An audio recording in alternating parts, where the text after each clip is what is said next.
Madame, Monsieur, bonsoir, bienvenue dans ce journal dont voici les titres. Comment dépasser le traumatisme du 13 novembre? Un programme impliquant plusieurs centaines de victimes teste un nouveau médicament.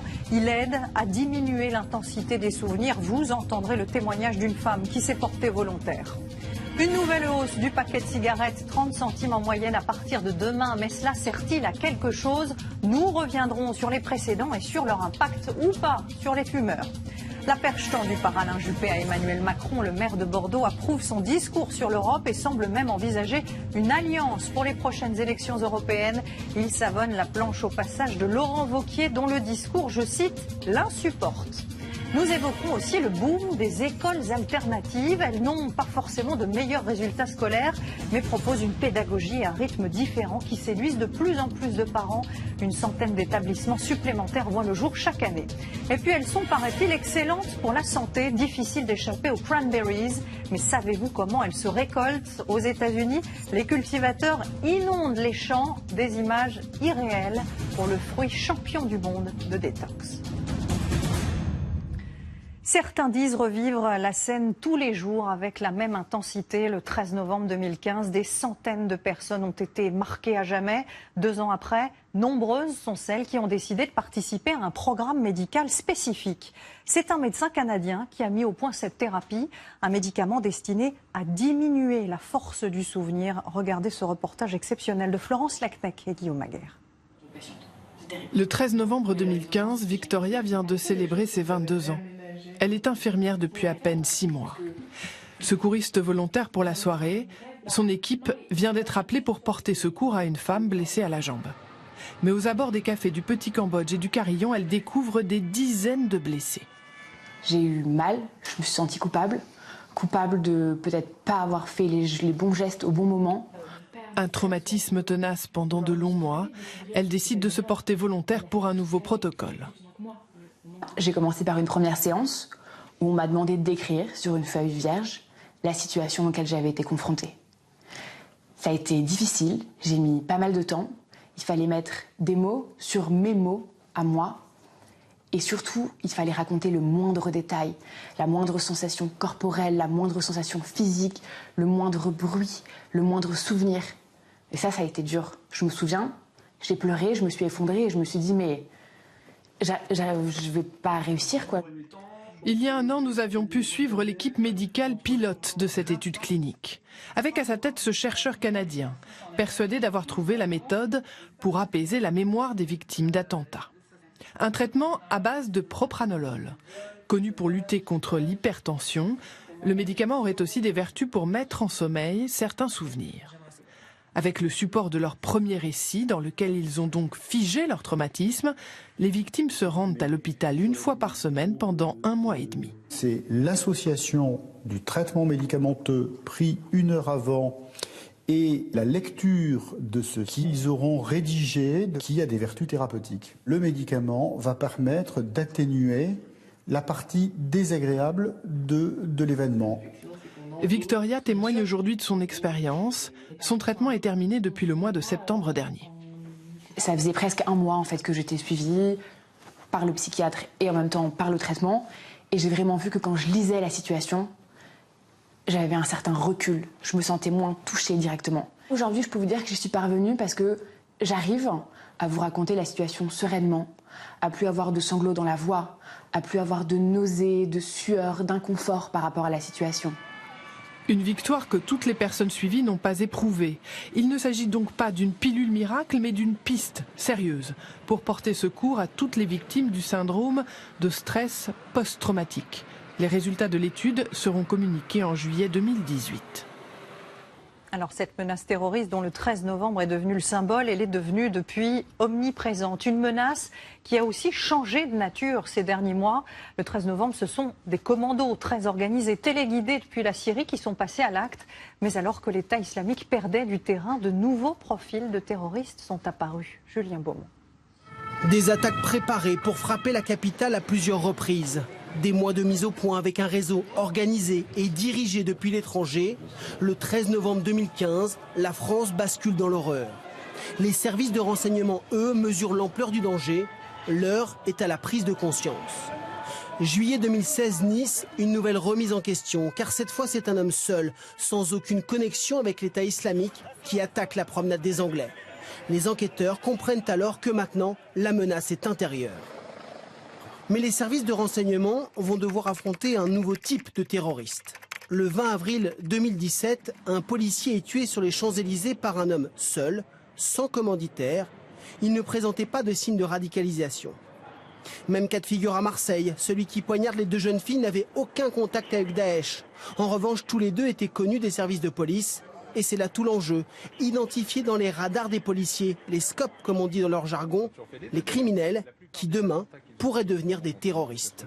Ceux qu'on ne voyait pas commencent à remonter dans le scope. Pourquoi ? Parce qu'on sait maintenant qu'ils existent, que le fait d'être un pur criminel n'empêche pas d'être aussi un terroriste. Le système commence à comprendre et comme il commence à comprendre, il commence à agir et surtout à agir préventivement. Le bon antiterroriste, c'est quand on arrête l'auteur d'un attentat avant l'attentat et pas après. Voilà pourquoi les services de police effectuent de plus en plus d'arrestations préventives.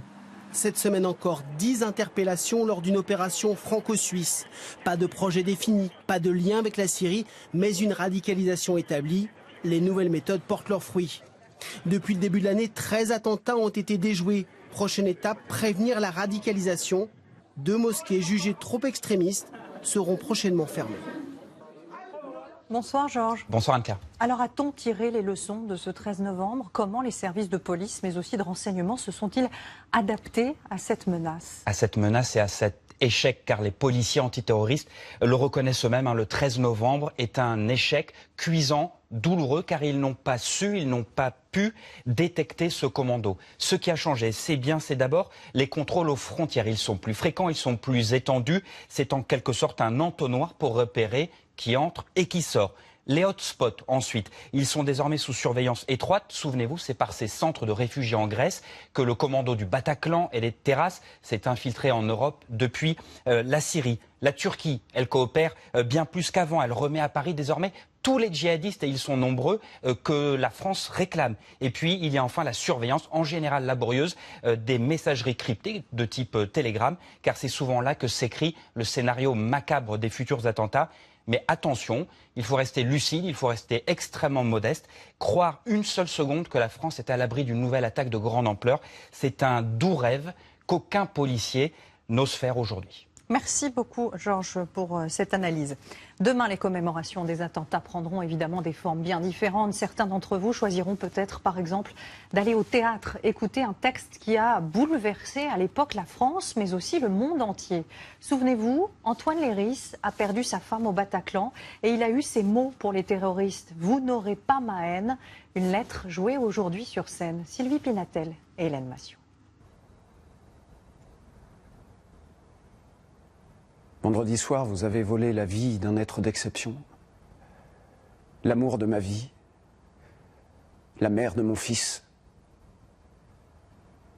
Mais vous n'aurez pas ma haine. Antoine Léris a écrit cette lettre 3 jours après les attentats du 13 novembre, parce qu'il a fallu 3 jours avant qu'il ne puisse enfin retrouver sa femme à la morgue. Alors les mots sont venus, bruts, écorchés mais vivants. Il en a fait un livre, et c'est aujourd'hui un texte qui se partage sur une scène de théâtre. On a tous été en colère face à ces événements, on ne savait pas comment réagir. Et c'est pour ça que sa parole a été un exemple pour beaucoup, parce que cet homme qui était frappé de plein fouet trouvait les mots, quand nous, parfois, on était sans mots. Les mots pour dire la barbarie. J'aperçois sa silhouette au coin de la rue. Ceux par exemple de cet ami qui était au Bataclan. Il boite. Avec sa femme. Il porte comme témoignage de l'horreur de vendredi une fesse trouée, alors je prépare un air de circonstance et je me ravise aussitôt, j'ai pas envie de jouer. Les mots d'un survivant. Il s'installe et presque aussitôt se met à tout me raconter.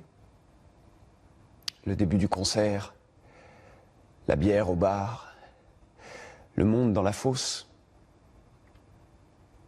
et puis les coups de feu. Quelques notes de piano. Des chaises de bistrot, des pliages en papier, une mise en scène sobre, délicate, pour tenter de trouver un chemin entre le chagrin et la lumière. Il y a de la colère, il y a quelque chose qui n'est pas résolu, mais c'est je ne m'occuperai pas de vous, j'ai autre chose à faire. Maintenant je vais vers la vie, j'ai mon fils, il faut que je m'en occupe, il faut que j'avance avec lui, c'est ça qui est important. Vous n'aurez pas ma haine, vous n'êtes pas le problème et vous n'êtes pas la question. C'est au Théâtre de la Liberté, à Toulon, que ce texte a d'abord été présenté. C'est la beauté qui émerge de l'horreur en fait. C'est continuer à vivre plutôt que rester bloqué sur un événement qui nous a marqué, ou choqué. C'est ça. C'est un chemin. Voilà, exactement. Vivre.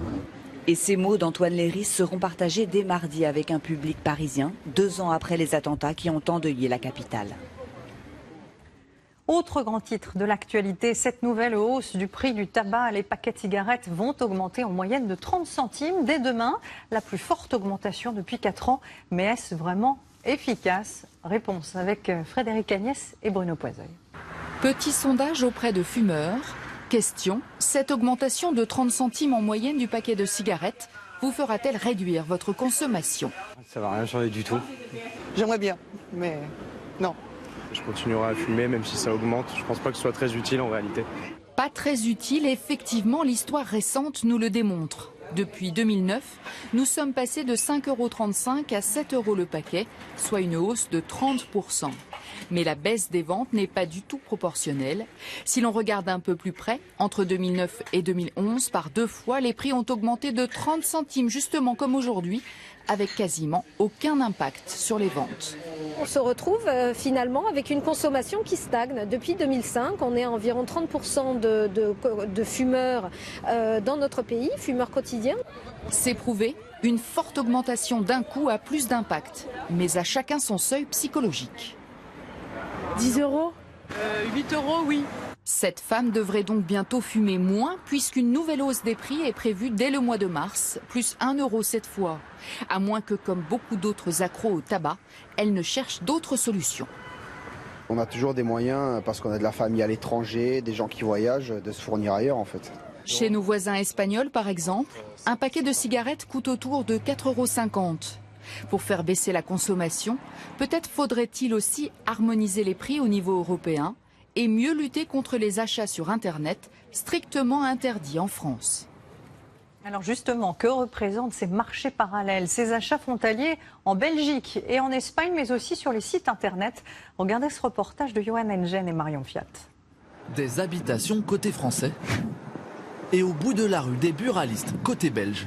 Idéal pour les fumeurs français, ils ont le droit de rapporter chez eux jusqu'à 4 cartouches ou bien 2 seaux comme celui-ci. 70 € de tabac, ça fait beaucoup? Rien du tout. Si je ferais ça en France, j'en aurais pour 150. On habite à Lille, c'est à 25 minutes et du coup, on vient acheter ça ici. 98% de la clientèle de ce magasin est française. Un succès facile à expliquer. 7 € le prix moyen du paquet en France, bien plus que les 4,50 € pratiqués en Espagne, ou les 5,50 € de l'Allemagne et de la Belgique.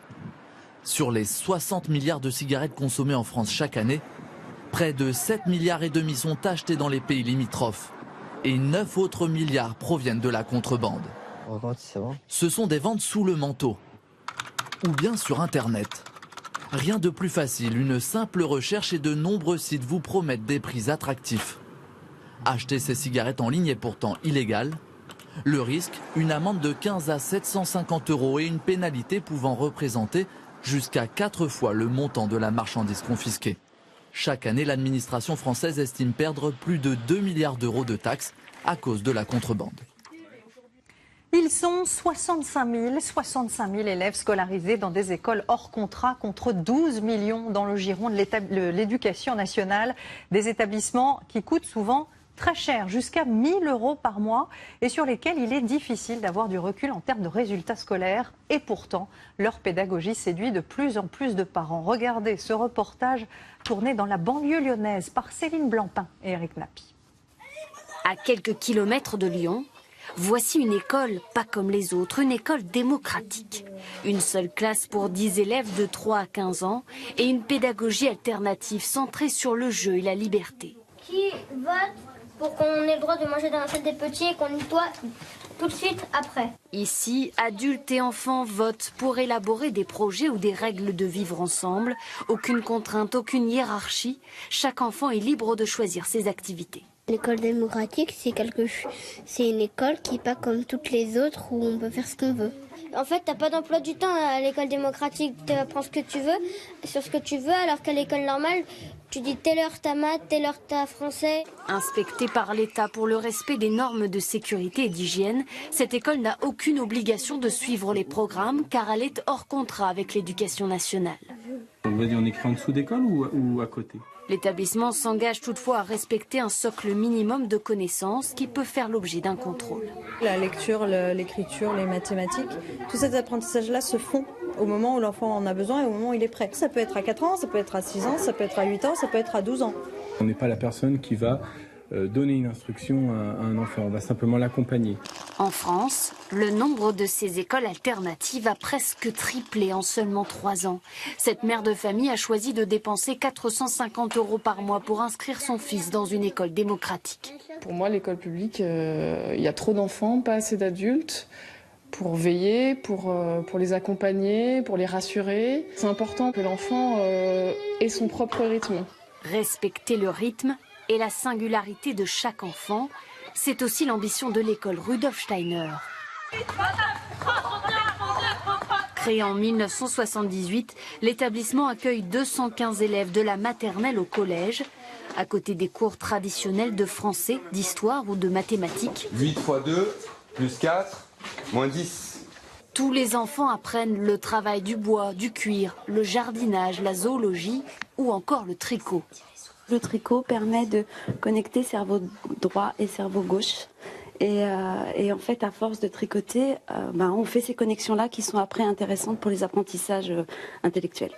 Des classes de 18 élèves et une pédagogie proche de la nature qui prétend valoriser toutes les intelligences, celle de l'esprit, mais aussi celle du corps. J'aime bien grimper aux arbres et aux écoles normales, on ne peut pas grimper aux arbres. J'aime bien travailler autre chose que tout le temps être devant un cahier ou devant un bureau. Le coût de la scolarité varie entre 175 et 400 € par mois en fonction du revenu des parents. Selon une étude, les établissements Steiner présentent un taux de réussite au baccalauréat de 85%. Depuis quelques années, les demandes d'inscription affluent. Cette école a l'intention de doubler ses effectifs d'ici 2020. Alain Juppé est-il en train de se rapprocher d'Emmanuel Macron? Le maire de Bordeaux envisage très sérieusement un grand rassemblement central avec le président de la République pour les prochaines européennes de 2019. Une formule ambiguë qui a aujourd'hui affolé sa famille politique, à commencer par Laurent Wauquiez, grand favori de l'élection à la présidence des Républicains. Florence Domini. Une poignée de main très appuyée d'Alain Juppé au président de la République, le courant passe, comme hier lors des cérémonies du 11 novembre. À Matignon, il faut dire que l'ancien bras droit d'Alain Juppé, Édouard Philippe, est comme un trait d'union avec Emmanuel Macron. Ce week-end, Alain Juppé est allé plus loin. Il dit réfléchir à un grand mouvement central avec le chef de l'État pour les élections européennes de 2019. Un coup dur pour Laurent Wauquiez qui devrait bientôt prendre la tête des Républicains. Réponse cinglante aujourd'hui. Je pense que cette proposition est une erreur. Alain Juppé, lui, il défend la même conception européenne qu'Emmanuel Macron. Non, ce que je dis juste, c'est qu'on va avoir un débat sur l'Europe. Et que je veux convaincre toute ma famille politique. Seulement, Alain Juppé a été séduit par le discours européen très volontaire d'Emmanuel Macron à la Sorbonne il y a 1 mois et demi. L'Europe que nous connaissons est trop faible, trop lente, trop inefficace. Le temps où la France propose est revenu et cette ambition doit être portée maintenant. Et Alain Juppé a clairement apprécié. J'aurais peu de choses à y changer. C'est un bon discours qui trace des perspectives claires.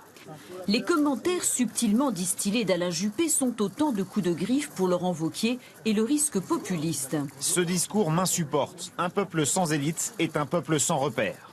Il y a quelques jours, les constructifs ont été exclus du Parti républicain comme Thierry Solère, qui soutient le point de vue d'Alain Juppé. Il s'enferme clairement, Laurent Wauquiez, sur une idéologie qui n'est pas celle de la droite française. Laurent Wauquiez semble de plus en plus seul. Le dernier tweet d'Alain Juppé ne dément pas l'idée d'une liste commune avec Emmanuel Macron pour l'Europe. Il dit juste qu'on n'en est pas là. Fausse nouvelle pour le moment. Emmanuel Macron qui continue donc de déstabiliser la droite, on vient de le voir, mais aussi la gauche. Il était difficile de s'y retrouver ces derniers jours. Voici Place Publique, signée ce soir Arnaud Etcheverry, Thierry Gippet et Benjamin Père. I don't want to be the leader of Europe. Je ne fais aucune concession. Non, vous parlez un langage fourbe. Séance photo à l'Elysée pour Emmanuel Macron. Le président fait la une du magazine américain Time avec un titre plutôt flatteur. Le prochain leader de l'Europe. Sauf qu'il y a une condition inscrite en bas à droite, si seulement il parvient à gouverner la France. Une une qui affole Internet pour un autre détail. Si on enlève une partie du titre, le président se retrouve avec 2 cornes rouges sur la tête. Référence au diable, volontaire ou pas, mystère. Lui aussi a fait la une du prestigieux magazine lorsqu'il était président. Nicolas Sarkozy très complice hier avec Emmanuel Macron lors de la cérémonie du 11 novembre. Très bien. Les deux hommes se voient de temps en temps et échangent régulièrement. Dans la presse italienne, Carla Bruni affirme même qu'Emmanuel Macron lui demande des conseils comme on le fait à des parrains. Démenti de l'Elysée, Nicolas Sarkozy, lui, en visite dans un musée, botte en touche. C'est une belle exposition. L'ancien président plus bavard pour donner son avis sur son parti, les Républicains. Petite pique à peine voilée à Laurent Wauquiez, le favori de la prochaine élection interne.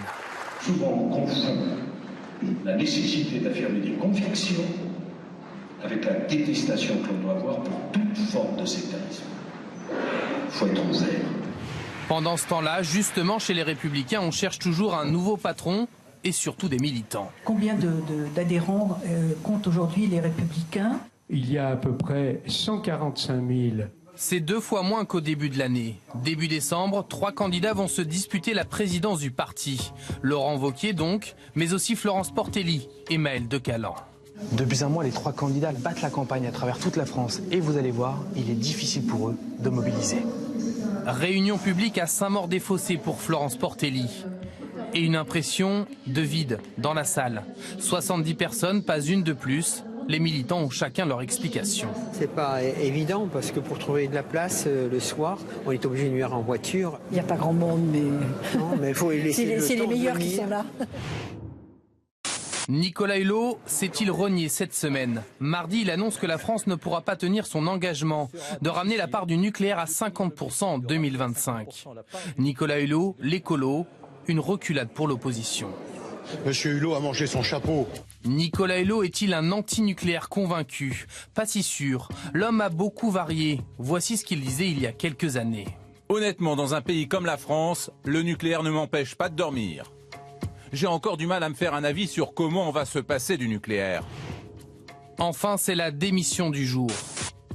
Ce système de la Ve République est à bout de souffle. Raquel Garrido, la passionnariat de la France Insoumise, arrête la politique pour se consacrer à ses chroniques télé. Usée par les polémiques, son logement HLM, ses cotisations impayées, on la reverra sans doute sur Internet avec des stars de la télé-réalité, comme ici avec Jérém Star. C'est moins drôle de dire du mal de moi que de dire finalement du mal de ceux qui disent du mal de moi. Tu vois, ça comprenne qui pourra. Voilà maintenant l'histoire d'un homme inconnu du grand public et dont l'action a pourtant changé la vie de milliers de personnes dans le monde. Un homme qui soigne les plus pauvres depuis 30 ans et qui a inventé la médecine de rue à Calcutta. Le docteur Jacques Préguerre a aujourd'hui 87 ans. Un documentaire vient de lui être consacré et Caroline Bell et Gilles Parot ont pu le rencontrer il y a quelques jours. Regardez. Curieux destin que celui de Jacques Préguerre. Quel âge a votre enfant? Elle a 4 jours aujourd'hui. Je préfère que notre médecin vienne vous voir. Depuis 79, il arpente sans relâche les bidonvilles de Calcutta pour soigner les déshérités. À l'époque, il n'a pas d'autorisation, qu'importe. Il installe des bâches dans la rue pour opérer, soigner à même le trottoir, grâce à quelques dons et une poignée de bénévoles. Le documentaire retrace le parcours de cet Anglais depuis ses champs du pays de Galles, où à 35 ans, Jack était fermier.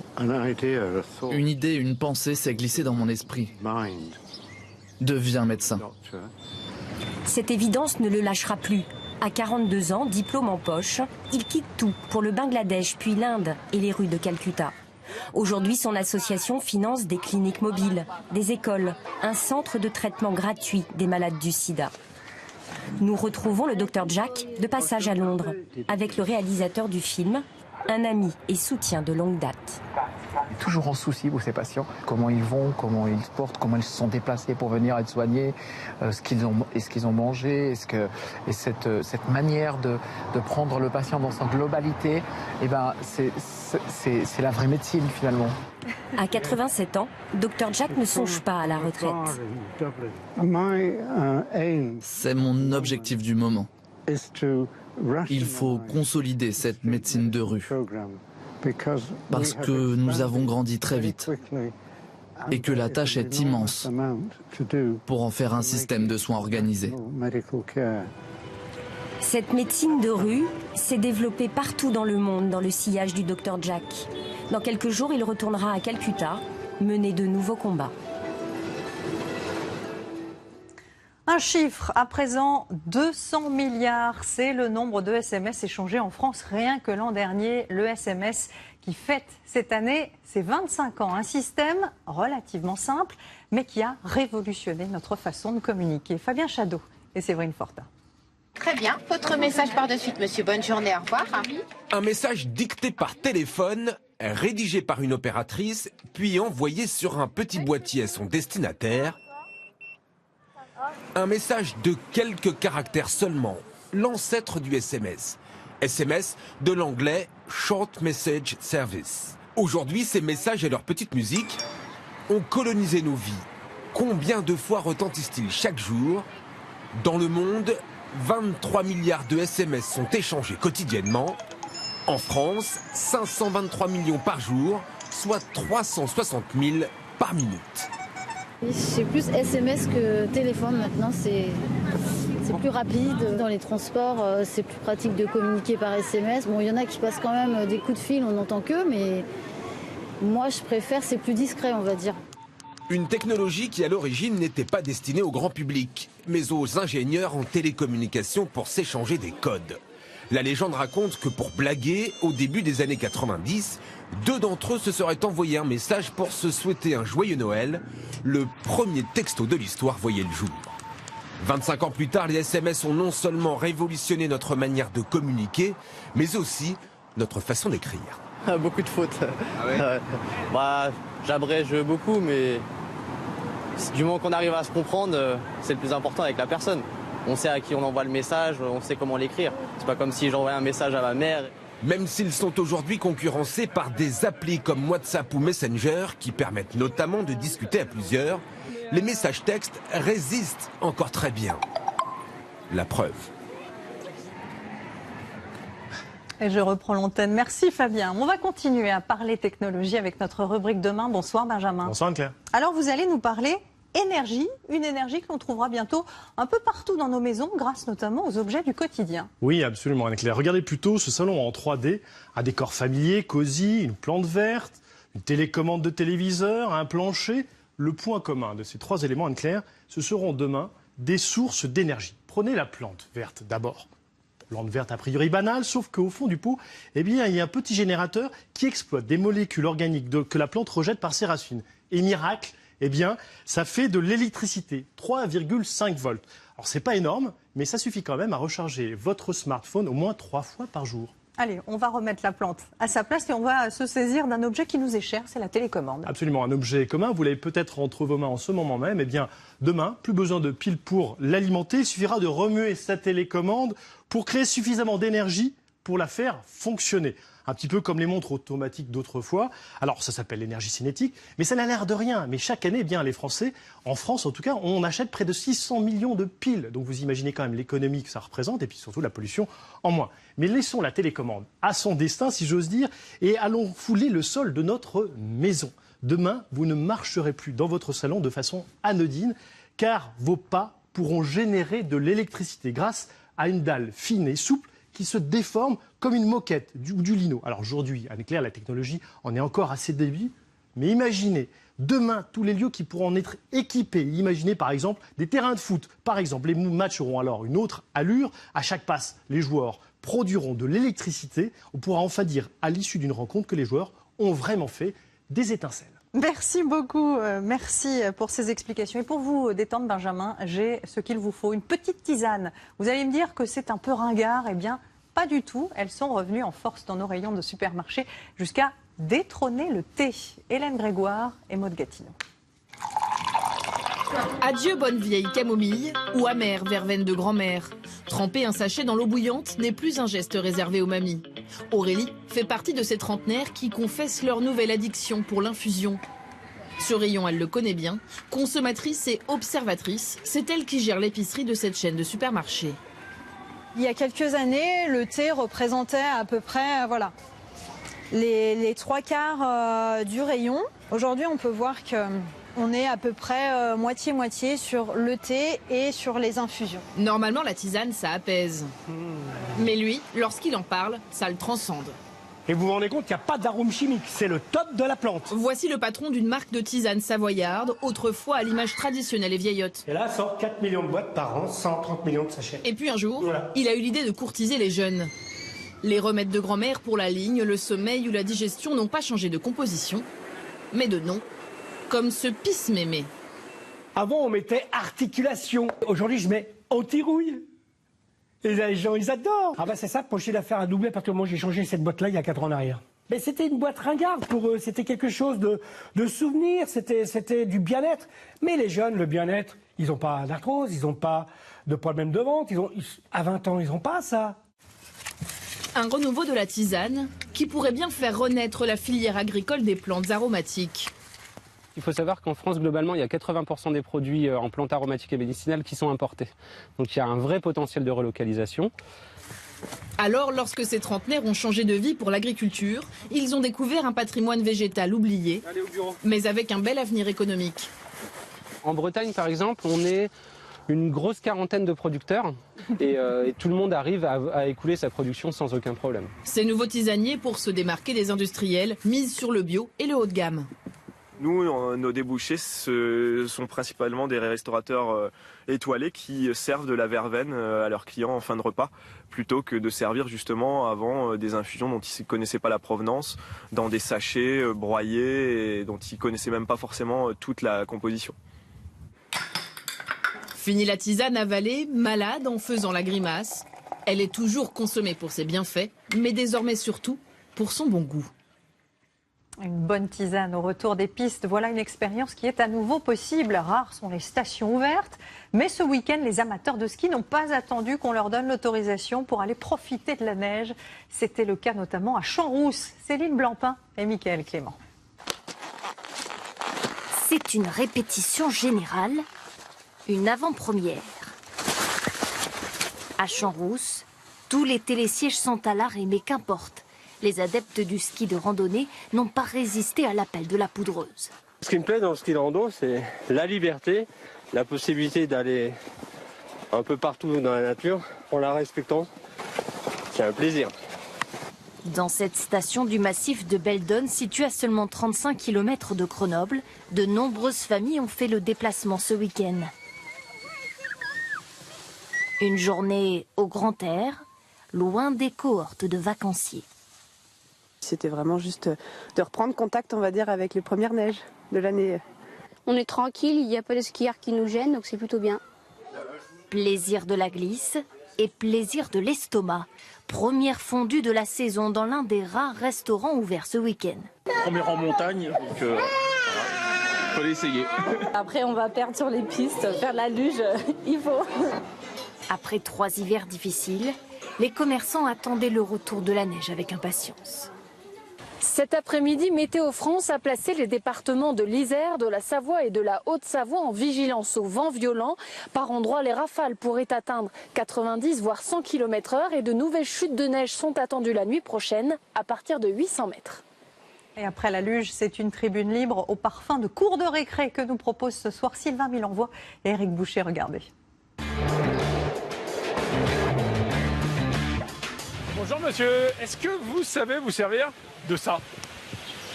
De ça? Ah oui, je sais, mais j'en ai vraiment pas envie. Sautiller devant tout le monde, ce n'est pas évident. Pas mal. Souvenir de cours de récré. Ah, c'est une corde à sauter. Oui. C'est un laser. Mais oui. Mais finalement, ça ne s'oublie pas. C'est presque comme le vélo. Pourtant, il y a sauter et sauter. Voilà. On a voulu vous montrer ce qui se produit quand on réalise au moins 40 000 sauts par an, comme les membres de l'équipe de France de plongeon. On gagne en souplesse. Le max, ça doit être au-dessus de mes pectoraux, là, donc ici. Et en détente sèche. Moi, ça me sert à frauder le métro, par exemple. Je suis très fort pour ça. S'il faut sauter un tourniquet ou une porte, ça m'a servi pas mal de fois pour ça. Pour rappel, c'est interdit. Mais savoir sauter, ça peut servir. Si vous avez un panier dans le jardin. Si on vous invite à sauter à la corde dans un stade en Afrique. Ou si vous voulez battre le record du monde de chute libre, comme ces 217 parachutistes cette semaine dans le ciel de l'Arizona, aux États-Unis.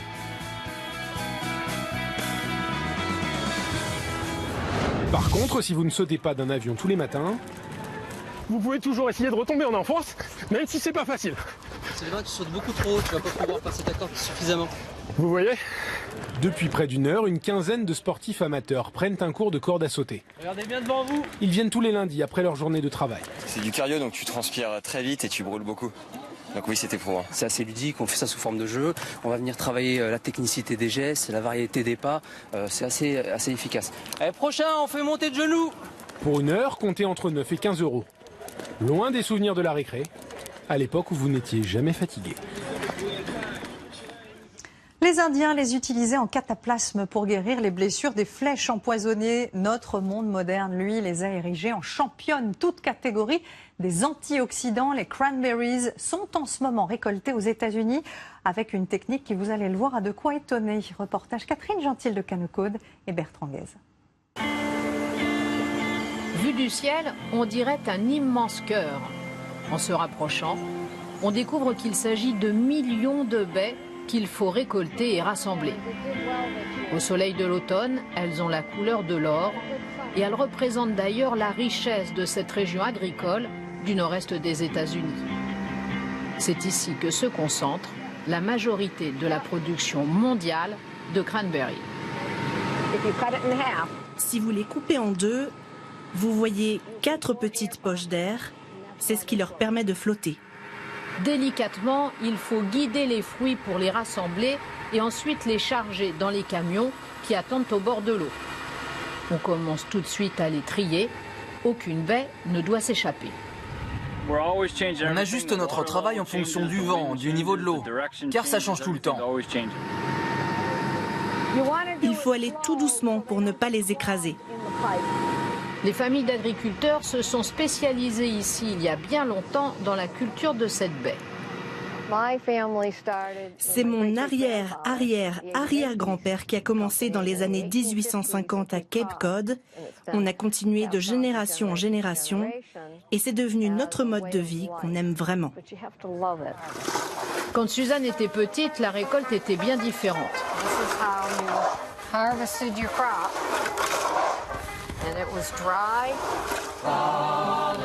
Les cranberries étaient déjà considérés comme des aliments magiques par les pionniers et les Indiens qui les utilisaient aussi pour teindre leurs tissus. C'est depuis peu seulement que l'on utilise la technique qui consiste à inonder les champs de cranberries pour récolter les baies qui se décrochent ainsi des arbustes. Et on évite ainsi beaucoup de travail manuel. Ça permet aux fruits de remonter tout seuls à la surface de l'eau. Ensuite, on nettoie les fruits qui, dit-on, sont excellents pour la santé. On en donnait d'ailleurs en grande quantité encore récemment aux militaires américains pour les maintenir en forme. Les camions des 700 fermes réunis en coopérative dans cette région du Massachusetts sont ensuite soulevés par d'énormes vérins pour qu'ils livrent le plus vite possible leur précieuse cargaison. On prélève des baies au hasard et on vérifie leur fermeté, leur teinte et la quantité de sucre qu'elles contiennent. Les cranberries, que l'on appelle aussi les érelles, sont désormais exportées dans pas moins d'une centaine de pays à travers le monde. Avec leur couleur et leur goût acidulé, elles sont devenues le fruit à la mode de toute la planète. Et puis avant de refermer ce journal, une dernière image. La nuit dernière, Agnès Varda a reçu un Oscar d'honneur pour ses 60 ans de carrière. La réalisatrice française, 89 ans, qui, vous le voyez, a reçu sa statuette des mains de l'actrice Angelina Jolie et qui n'a pas hésité à entamer un joyeux pas de danse.